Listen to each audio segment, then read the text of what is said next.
Lions Club సఖీ కాకినాడ ఆధ్వర్యంలో పరివర్తన పిల్లలకు డ్రాయింగ్ పోటీలు నిర్వహించారు. క్లబ్ అధ్యక్షులు మాట్లాడుతూ 100 రోజుల సేవా కార్యక్రమాలు భాగంగా క్లబ్ సభ్యుల సౌజన్యంతో లయన్స్ క్లబ్ సఖీ 45వ సేవా యజ్ఞం భాగంగా శుక్రవారం సాయంత్రం చిల్డ్రన్స్ డే సందర్భంగా డ్రాయింగ్ పోటీల్లో విన్ అయిన పిల్లలకు లయన్స్ క్లబ్ ప్రతినిధులు ఉమామహేశ్వరరావు, దండు భాస్కరరావు, పరివర్తన నిర్వాహకులు ఒక్కలంక రామకృష్ణ చేతుల మీదుగా మెడల్స్ వేశారు, అభినందించారు.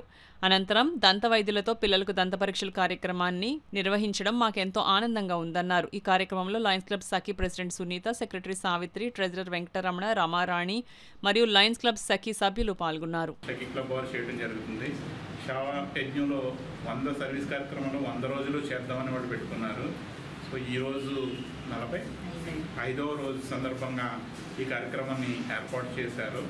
సో 45 రోజుల నుంచి కార్యక్రమాలు ప్రతిరోజు చేయటం, అది సఖీ క్లబ్ అంటే ఉమెన్స్ క్లబ్ చాలా సంతోషం, చాలా అవసరం కూడా. అవసరమైన చాలా కార్యక్రమాలు చేస్తున్నారు. చాలా అవసరమైన వారికి చాలా మంచి కార్యక్రమాలు చేస్తూ జిల్లాలోనే ఒక మంచి క్లబ్గా సఖీ క్లబ్ని తయారు చేశారు. చాలా సంతోషం.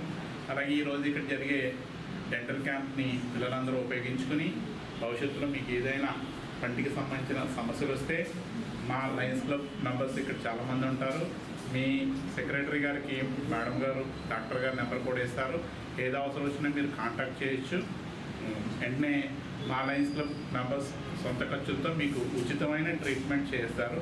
దానికి ఎప్పుడు మేము లయన్స్ క్లబ్ తరఫున ముందుంటామని తెలియజేస్తూ సంతోషం. యాక్టివిటీస్లో భాగంగా ఈరోజు మేడం గారు, దీపిక్ గారి చేత డెంటల్ క్యాంప్ కండక్ట్ చేయడం అనేటువంటి విషయం చాలా చక్కగా ఉంది. ఇది మీకు అందరికీ తెలుసు. పరివర్తన అనేటువంటి కేంద్రం 2003 జనవరిలో మొదలైంది.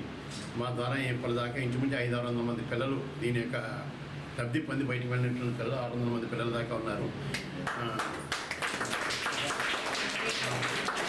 ఇది అది డైరెక్ట్గా లబ్ధి పొందిన పిల్లలు 600 మంది అయితే, ఇది కాకుండా మేము వేరియస్ కారణాల చేత ఎల్ల నుంచి పారిపోయిన పిల్లలు ఎవరైతే ఉన్నారో వాళ్ళకి కౌన్సిలింగ్ ఇచ్చి, మళ్ళీ పేరెంట్స్ కౌన్సిలింగ్ ఇచ్చి ఇళ్ళకి చేర్చినటువంటి పిల్లల సంఖ్య 700 దాకా ఉంటుంది.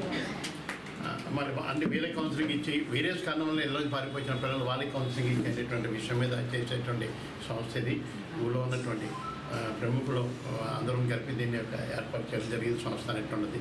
చాలా it is being run only with the volunteer donation of the people. ప్రభుత్వం నుంచి కానీ ఎటువంటి దాని నుంచి కానీ రూపాయి సాయం ఏమీ లేదు. పూర్తిగా కూడా ప్రజల సహకారంతో మాత్రం నిర్వహించబడుతుంది.